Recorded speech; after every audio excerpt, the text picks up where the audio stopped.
ঈদুল আজহার ছুটি শেষে রাজধানী ঢাকায় ফিরতে শুরু করেছেন ঘরমুখো মানুষ। স্বজনদের সঙ্গে ঈদের আনন্দ ভাগাভাগি করে এখন আবার কর্মস্থল, শিক্ষা প্রতিষ্ঠান আর দৈনন্দিন জীবনে ফেরার পালা।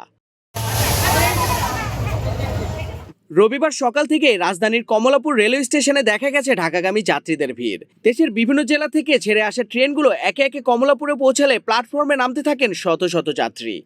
কারো হাতে ব্যাগ, কারো কাঁধে লাগেজ, অনেকের সঙ্গে ছিল কোরবানির মাংস, ঈদের বাজার আর পরিবারের ছোট বড় সদস্য। স্টেশনের প্ল্যাটফর্ম, প্রবেশপথ ও বের হওয়ার পথে দেখা গেছে যাত্রীদের ব্যস্ততা।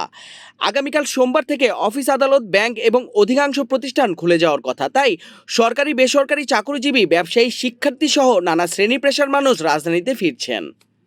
তবে ফিরতি যাত্রার এই ভিড়ের মাঝেও দেখা গেছে আরেক চিত্র। কেউ ঢাকায় ফিরছেন, আবার কেউ এখনও গ্রামে যাওয়ার উদ্দেশ্যে কমলাপুরে আসছেন। ফলে স্টেশনে একই সঙ্গে ছিল আসা যাওয়ার মিশ্র চাপ। অনেক যাত্রী জানিয়েছেন ঈদের ছুটি শেষ হয়ে যাওয়ায় বাধ্য হয়েই ঢাকায় ফিরতে হচ্ছে। বিশেষ করে চাকরিজীবীদের বড় অংশ আগামী দিনের কাজের প্রস্তুতি নিতে আগেভাগেই ফিরছেন। কিন্তু এবার যাত্রীরা বলছেন বড় ধরনের ভোগান্তি ছাড়াই তারা ঢাকায় ফিরতে পেরেছেন।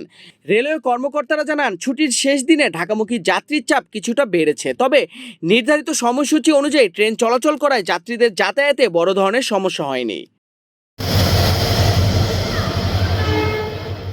দিনভর বিভিন্ন রুটের ট্রেন রাজধানীতে পৌঁছাবে বলে জানিয়েছে রেলওয়ে। ঈদের আনন্দ, পরিবারের সঙ্গে কাটানো সময় আর ছুটির স্মৃতি নিয়ে এখন আবার ঢাকায় ব্যস্ত জীবনে ফিরছেন মানুষ।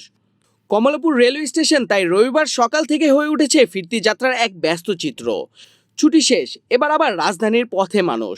আর সেই ঢাকামুখী যাত্রায় কমলাপুর রেলওয়ে স্টেশন জুড়ে ব্যাগ, লাগেজ, কোরবানির মাংস আর কর্মজীবনে ফেরার তাড়াহুড়া।